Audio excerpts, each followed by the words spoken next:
प्रकाश का अपवर्तन।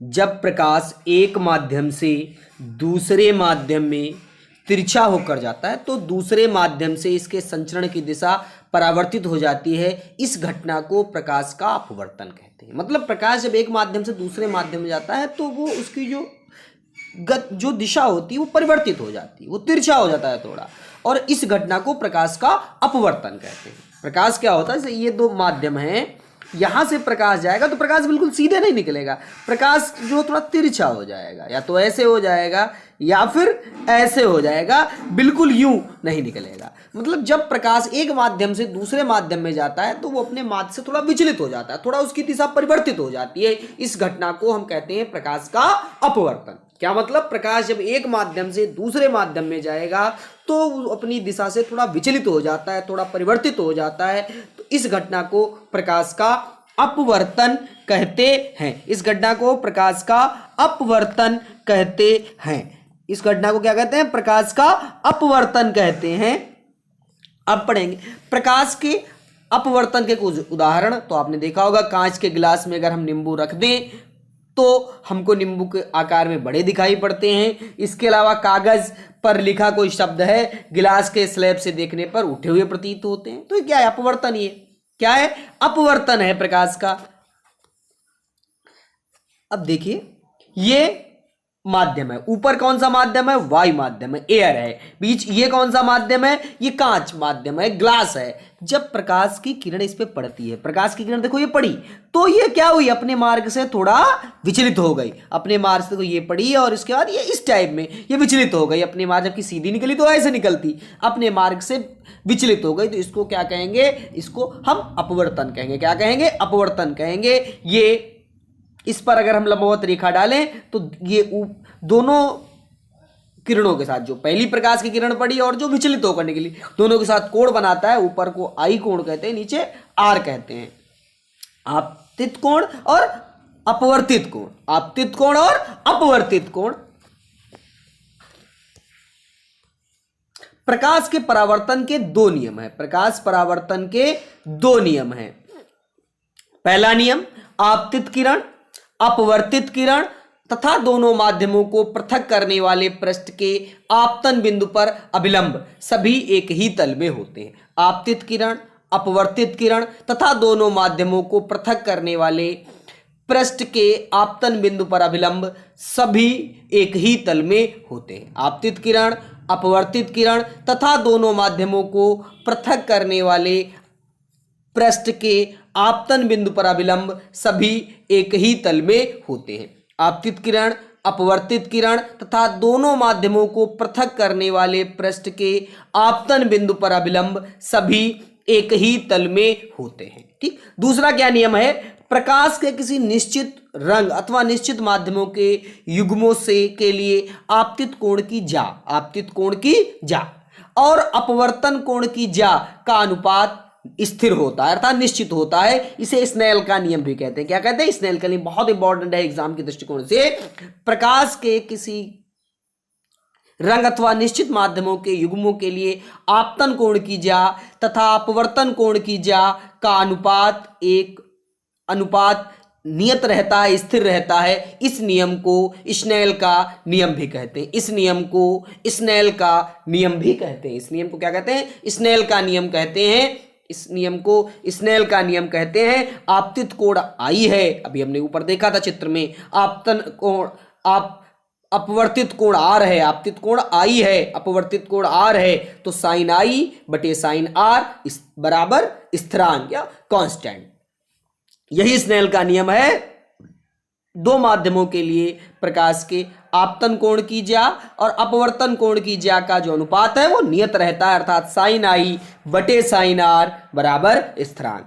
ठीक, साइन आई बटे साइन आर बराबर स्थिरांक। अगर हम अपवर्तनांक की बात करें तो n बराबर होता है माध्यम 1 में प्रकाश की चाल बटे माध्यम 2 में प्रकाश की चाल। माध्यम 1 में प्रकाश की चाल बटे माध्यम दो माध्यम है, एक वायु है, एक ग्लास है, कोई भी दो माध्यम हो सकते हैं। तो माध्यम, पहले माध्यम में प्रकाश की चाल हर माध्यम में अलग अलग हो जाएगी। निर्वात में आपने पढ़ा, बहुत क्वेश्चन पूछा जाता है एग्जाम में, निर्वात में प्रकाश की चाल 3×10⁸ मीटर पर सेकंड होता है। ऐसे ही प्रत्येक माध्यम, निर्वात का मतलब जहां कोई माध्यम न हो, ऐसे प्रत्येक माध्यम, वायु हो गया, कांच हो गया, जो भी माध्यम है, हर माध्यम के लिए प्रकाश की चाल होती है अलग अलग। तो अगर हम अपवर्तनांक निकालना है तो पहला जो माध्यम है उसमें प्रकाश की चाल बटे दूसरे माध्यम में प्रकाश की चाल, इसको हम क्या कर देंगे, भाग कर देंगे, तो आपके का अपवर्तनांक ज्ञात आ जाएगा। क्या हो जाएगा, अपवर्तनांक। अब बात करते हैं निरपेक्ष अपवर्तनांक। तो यदि माध्यम एक निर्वात या वायु, अगर पहला जो माध्यम, दो माध्यम हो गए भाई, एक जिसे प्रकाश की किरण है, ये पढ़ के ऐसे गई, तो एक ये माध्यम हो गया, दूसरा ये माध्यम हो गया। तो जो दो माध्यम है, पहला माध्यम अगर निर्वात या वायु है, तब माध्यम दो का अपवर्तनांक निर्वात के सापेक्ष माना जाएगा या निरपेक्ष अपवर्तनांक माना जाएगा। मतलब अगर दो माध्यम है, उसमें पहला माध्यम या तो निर्वात है, निर्वात का मतलब जहां कोई माध्यम नो, रिक्त स्थान, या फिर वायु है, तो इसको हम बोलते हैं निरपेक्ष अपवर्तनांक। क्या बोलते हैं, निरपेक्ष अपवर्तनांक। क्या बोलते हैं, निरपेक्ष अपवर्तनांक। ठीक, हीरे का जो अपवर्तनांक होता है बहुत सबसे अधिक होता है, पूछा जाता है कभी कभार कि सबसे अधिक अपवर्तनांक किसका होता है, तो सबसे अधिक अपवर्तनांक हीरे का होता है। ठीक, अब प्रकाशिक सघन माध्यम, अभी हम आगे जब पढ़ेंगे इस अपवर्तनांक को तो दो वर्ड आएंगे, एक सघन माध्यम आएगा, एक विरल माध्यम आएगा। तो सघन माध्यम क्या होता है, दो माध्यमों की तुलना करते समय अधिक अपवर्तनांक वाला माध्यम दूसरे की अपेक्षा प्रकाशिक सघन होता है। ये दो माध्यमों की जब हम तुलना करते हैं तो अधिक अपवर्तनांक वाला है, दो माध्यम है, दोनों का अपवर्तनांक अलग अलग होगा, तो जिसका अधिक अपवर्तनांक है, अधिक अपवर्तनांक वाला माध्यम दूसरे के सापेक्ष, दूसरे के अपेक्षा प्रकाशिक सघन होता है। ठीक है, और विरल क्या होता है, दो माध्यमों की तुलना करते समय कम अपवर्तनांक वाला माध्यम विरल माध्यम होता है। मतलब दो माध्यमों की जो तुलना करेंगे तो जिसका अपवर्तनांक अधिक है वो सघन हो गया, जिसका कम है वो विरल हो गया, सिंपल सी बात। जिसका अधिक है अपवर्तनांक वो सघन माध्यम, और जिसका कम हो गया विरल माध्यम हो गया। ठीक, ध्यान रखना है, जब प्रकाश की किरण विरल माध्यम से सघन माध्यम में जाती है तो उसकी चाल धीमी हो जाती है और अभिलंब की ओर झुक जाती है। अभिलंब की ओर क्या हो जाती है, झुक जाती है। ध्यान रखना, जब प्रकाश की किरण सघन माध्यम से विरल माध्यम को जाती है तो उसकी चाल क्या होती है, धीमी। सघन से विरल में जाती है तो चाल धीमी हो जाती है और अभिलंब की ओर थोड़ा झुक जाती है। जैसे ये आपका है, ये अभिलंब है, अभिलंब मतलब सीधा जो लंब, तो ये प्रकाश की किरण आई, अगर ऐसे सीधी निकलनी चाहिए, अगर सघन से विरल में जाएगी तो चाल धीमी होगी और ऐसे अभिलंब की ओर झुक जाएगी। अभिलंब की ओर क्या हो जाएगी, झुक जाएगी, विरल से सघन में जाएगी। ठीक, अगर विरल माध्यम से सघन में आती है तो चाल धीमी हो जाती है और अभिलंब की ओर झुक जाती है। ठीक, विरल से सघन में जाएगी तो चाल धीमी और अभिलंब की ओर झुक जाएगी। सिंपल सी बात है, अगर विरल माध्यम से सघन माध्यम की ओर जाएगी तो चाल धीमी भी हो जाएगी और अभिलंब की ओर झुक जाती है। ठीक,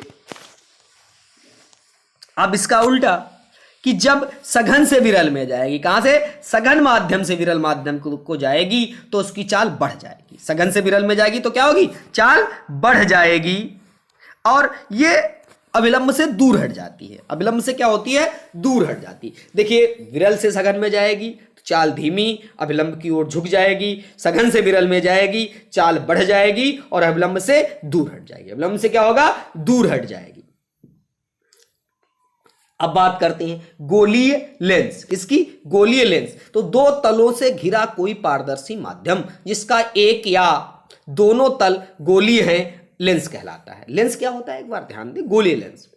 अभी तक हम लोगों ने दर्पण पढ़े थे। दर्पण क्या होता था, दर्पण के एक तरफ पालिश होती थी, एक परावर्तक तल होता था। क्या होता था, एक परावर्तक तल। यहां जो लेंस है उसमें कोई पॉलिश नहीं है, उसमें कोई पॉलिश नहीं है, उसका वो पारदर्शी होता है। क्या होता है, पारदर्शी होता है। इसका एक या दोनों तल गोलीय है, लेंस कहलाता है। दो तलों से घिरा कोई पारदर्शी माध्यम जिसका एक या दोनों तल गोलीय हैं, लेंस कहलाता है। इस क्या कहलाएगा, लेंस कहलाएगा। कोई पारदर्शी माध्यम जिसका एक या दोनों तल गोलीय है, लेंस कहलाएगा। ठीक है, लेंस अगर हम गोलीय लेंसों की बात करें तो दो प्रकार के होते हैं, एक उत्तल लेंस और एक अवतल लेंस। एक उत्तल लेंस, अवतल लेंस। फिर वही देखो, उत्तल क्या होता है? उत्तल का मतलब उभरा हुआ, उ से उत्तल, उसे उभरा, अर्थात जो बीच में मोटे किनारों पर पतले होते हैं, बीच में मोटे किनारों पर पतले होते हैं। उत्तल क्या हो गया? जो बीच में मोटे, उत्तल, उभरा। उत्तल का मतलब अब समझिएगा, उभरा हुआ तल। उभरा का मतलब बीच में मोटे किनारों पर पतले। अवतल, अब माने दबा हुआ तल, जिनका तल दबा हुआ अर्थात बीच में पतले किनारों पर मोटे, बीच में पतले किनारों पर मोटे। और एक तरीके ध्यान याद रखने का तरीका है अवतल लेंस। अवतल को अंग्रेजी में बोलते हैं कॉनकेव। क्या बोलते हैं?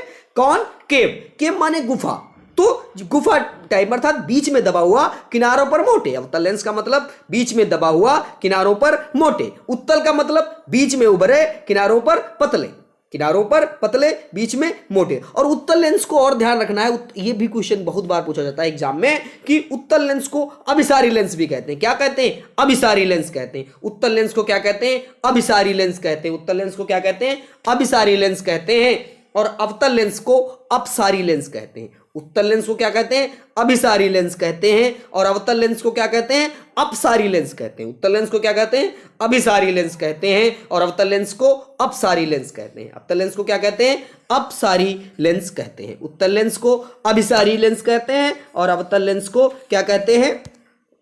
अवतल लेंस को अपसारी लेंस कहते हैं। अवतल लेंस को क्या कहते हैं? अपसारी लेंस कहते हैं। ध्यान दीजिएगा, उत्तल लेंस से जब हम किरण आरेख बनाते हैं तो उसके नियम क्या है? मुख्य अक्ष के समानांतर जाती है रेखा, और वो फिर किरण उत्तल लेंस के अपवर्तन के पश्चात मुख्य फोकस से निकलती है। क्या होता है? ये रेखा है, सबसे पहले तो ये इसके समानांतर चलेगी और फिर ये आपका क्या है? फोकस है, फोकस से निकल जाएगी। कहाँ से निकलेगी? फोकस से निकलेगी। तो पहले किरण समांतर चलती है, फिर क्या होता है? फिर आपकी फोकस से ये निकल जाती है।